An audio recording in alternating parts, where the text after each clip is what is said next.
તો બાબા સાહેબ આંબેડકર પરના નિવેદનને લઈ આજે રાજકીય પારો ચરમ પર રહ્યો। કોંગ્રેસ અધ્યક્ષ મલ્લિકાર્જુન ખડગે ગૃહમંત્રીના રાજીનામા સુધીની માંગ કરી દીધી તો અમિત શાહે પણ પ્રેસ કોન્ફરન્સ કરી વિપક્ષ પર આકરા પ્રહાર કર્યા। कांग्रेस पार्टी आंबेडकर जी विरोधी पार्टी है। कांग्रेस पार्टी आरक्षण विरोधी पार्टी है।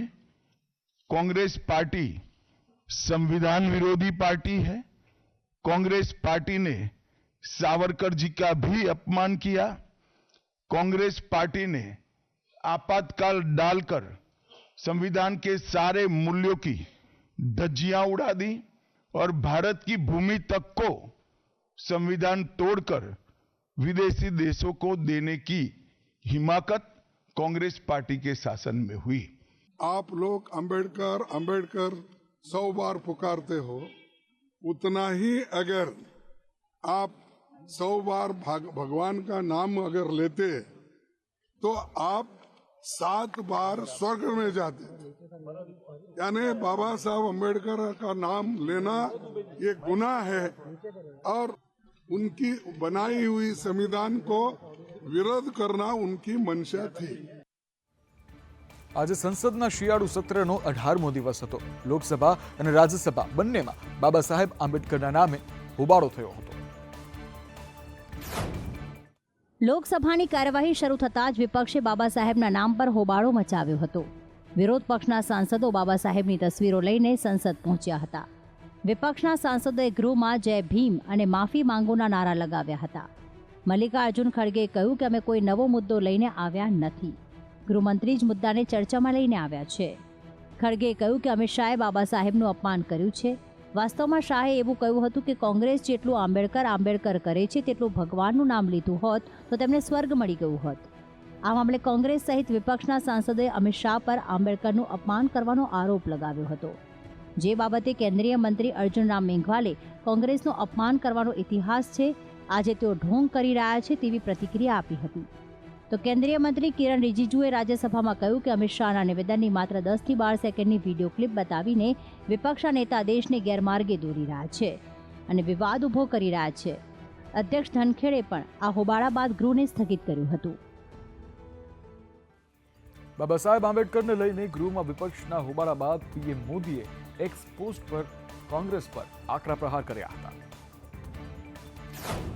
બાબા સાહેબ ભીમરાવ આંબેડકરને લઈને ગૃહમંત્રી અમિત શાહના નિવેદનને લઈને હોબાળો થઈ રહ્યો છે।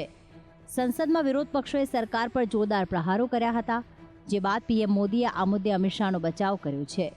વડાપ્રધાને સોશિયલ મીડિયા સાઇટ એક્સ પર લખ્યું છે કે કોંગ્રેસ અને તેની સડેલી ઇકોસિસ્ટમને લાગે છે કે તેમના જુઠ્ઠાણા તેમના ઘણા વર્ષોના દુષ્કર્મોને છુપાવી શકે છે।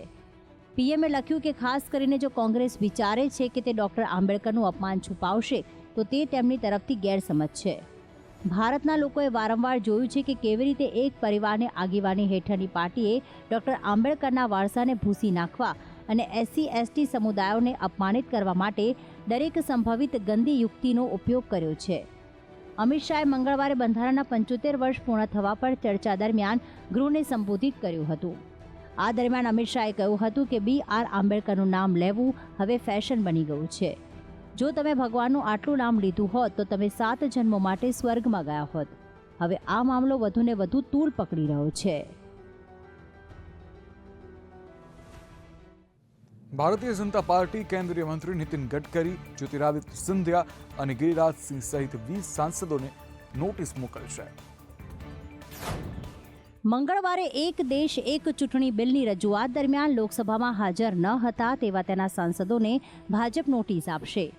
ભાજપે વિહિપ જાહેર કર્યો હતો અને બિલની રજૂઆત દરમિયાન પક્ષના તમામ સાંસદોને લોકસભામાં હાજર રહેવા સૂચના આપી હતી। આનો અનાદર કરવા બાબતે સાંસદોને નોટિસ મોકલીને કારણ પૂછવામાં આવશે। જો કે આ તમામ સાંસદોએ પાર્ટીને તેમની ગેરહાજરી અંગે અગાઉથી જાણ કરી હતી, કેમ કે તે અંગે હજુ સુધી પુષ્ટિ થઈ નથી। જે મંત્રીઓ ગેરહાજર હતા તેમાં કેન્દ્રીય મંત્રી ગિરિરાજ સિંહ, નીતિન ગડકરી, જ્યોતિરાદિત્ય સિંધિયા અને CR Patil, Shantanu Thakur, Jagdambika Pal, BY Raghavendra, વિજય બઘેલ, ઉદયરાજ ભોસલે, જગન્નાથ સરકાર, જયંત કુમાર રોય, V સોમન્ના, ચિંતામણી મહારાજ સહિત કુલ 20 સાંસદોનો સમાવેશ થાય છે। મંગળવારે ગૃહમાં એક દેશ એક ચૂંટણી માટે મતદાન કરવામાં આવ્યું હતું। બિલ રજૂ કરવાના પક્ષમાં 269 મત અને વિપક્ષમાં 198 મત પડ્યા હતા. એક દેશ એક ચૂંટણી પર રચાયેલી રામનાથ કોવિંદ સમિતિને 47 રાજકીય પક્ષોએ પોતાનો અભિપ્રાય આપ્યો હતો, જેમાંથી 32 પક્ષોએ સમર્થન આપ્યું હતું અને 15 પક્ષોએ વિરોધ કર્યો હતો. અમદાવાદમાં હાટકેશ્વર બ્રિજનું ઉદાહરણ હજુ ભૂલાયું નથી. ત્યાં હવે ઘુમા શીલજ બ્રિજની કામગીરીમાં અક્કલનું પ્રદર્શન કરવામાં આવ્યું છે. અમદાવાદમાં હાટકેશ્વર બ્રિજનું ઉદાહરણ હજી ભૂલાયું નથી, ત્યારે બોપલ ઘુમા શીલજમાં પણ રેલવે ઓવરબ્રિજને લઈને ચોંકાવનારી વાત બહાર આવી છે. 80 કરોડ રૂપિયાના ખર્ચે તૈયાર થઈ રહેલા ઓવરબ્રિજને છેડે રસ્તો જ નથી. આ બ્રિજના છેવાડે રહેણાંક વિસ્તારની દિવાલ છે, જેથી ઓવરબ્રિજ પરથી પસાર થનાર વાહન ચાલકો આગળ કેવી રીતે જશે સવાલ ઊભો થયો છે. એટલું જ નહીં, આ ઓવરબ્રિજને જોતા ઓરડાની ઇજનેરી કુશળતા છતી થઈ છે. છેલ્લા 5 વર્ષથી ઓવરબ્રિજની કામગીરી ચાલી રહી છે.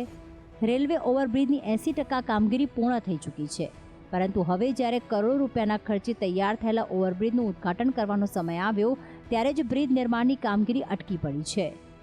બ્રિજ પૂરો થયા બાદ માત્ર ને માત્ર 10 થી 12 ફૂટનો સાંકડો રસ્તો છે. હવે બ્રિજ પરથી શીલજ તરફ વાહનો કેવી રીતે જશે તે મોટો પ્રશ્ન છે. આ ઓવરબ્રિજે ઔડા અને મ્યુનિસિપલ કોર્પોરેશનની બેદરકારીની પોલ ખુલ્લી પાડી છે. આ બ્રિજના નિર્માણ પહેલાં જ સર્વેની કામગીરી થવી જવી જોઈતી હતી. આ ગોટાળાને કારણે બ્રિજની કામગીરી ક્યારે પૂરી થશે તે એક મોટો સવાલ છે.